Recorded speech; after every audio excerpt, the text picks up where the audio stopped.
So Pam Grier said that she saw lynchings as a little girl in Ohio.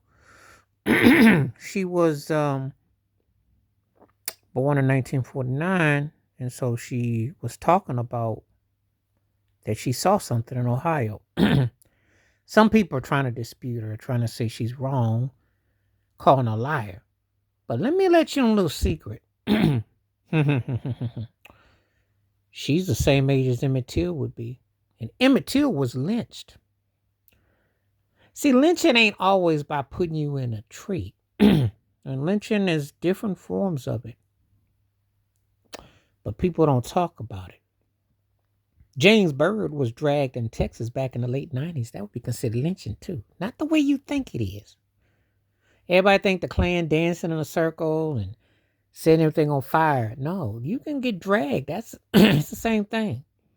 But the denial about racism, institutionalized, systematic, is so relevant that people will sit and say anything because they don't want to ever imagine that how racist it really is, how racist it still is. And they're in denial about the old MAGA and Trump's agenda and the racist agenda. They don't want to talk about it.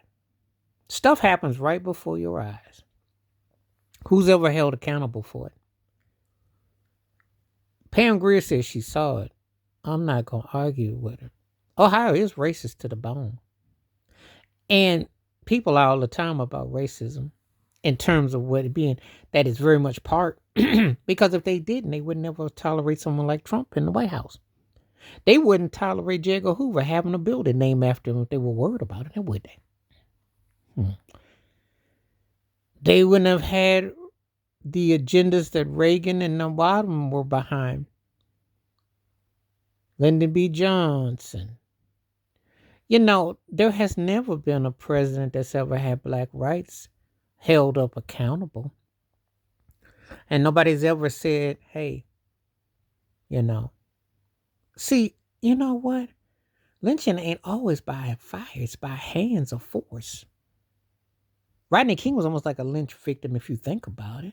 Eric Gardner, I can't breathe on the sidewalk. See, you got your ideas like you think, oh, you got to be turned up, and they did have postcards of people 100 years ago being lynched. Those were sold as postcards. That was considered a sport. That's where the term picnic comes from. You do the preface of that word, split pick and nick in half, and then you do the word usage. If you don't know, you better ask somebody. I believe Pam Grier because with the racial profiling and the way they lie and the way they do things, it just doesn't always have to be by the way you think of it. It's not but it is a lynch. It is a takeout. It is a gang who grabs you. You know, there are still hangings that have happened in recent years. People have left mooses. Oh, black NASCAR driver Bubba Wallace. Remember on Michael Jordan's NASCAR team? There was a moose found in his garage. But you see, people don't want to tell the truth about what goes on. They got this thing where it's just not fashionable to ever tell the truth about how racist it really is, how it remains. It really ain't fashionable to tell that truth.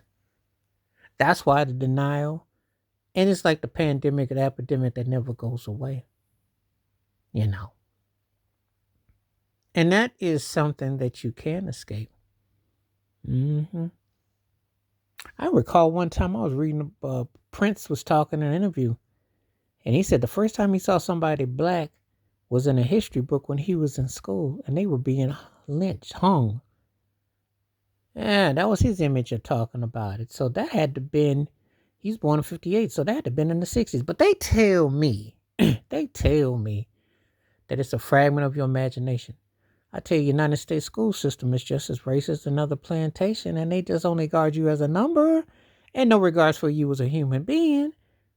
Because it wasn't long ago it was against the law for you to even read and write if you were black. So how these people want to come out and have problems with Pam Grier?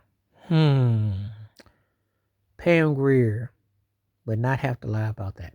Wash your hands, keep your mind clear, watch out for another. Share the video if you like. Stay safe, stay blessed, stay woke, stay free. I'm more time. Peace.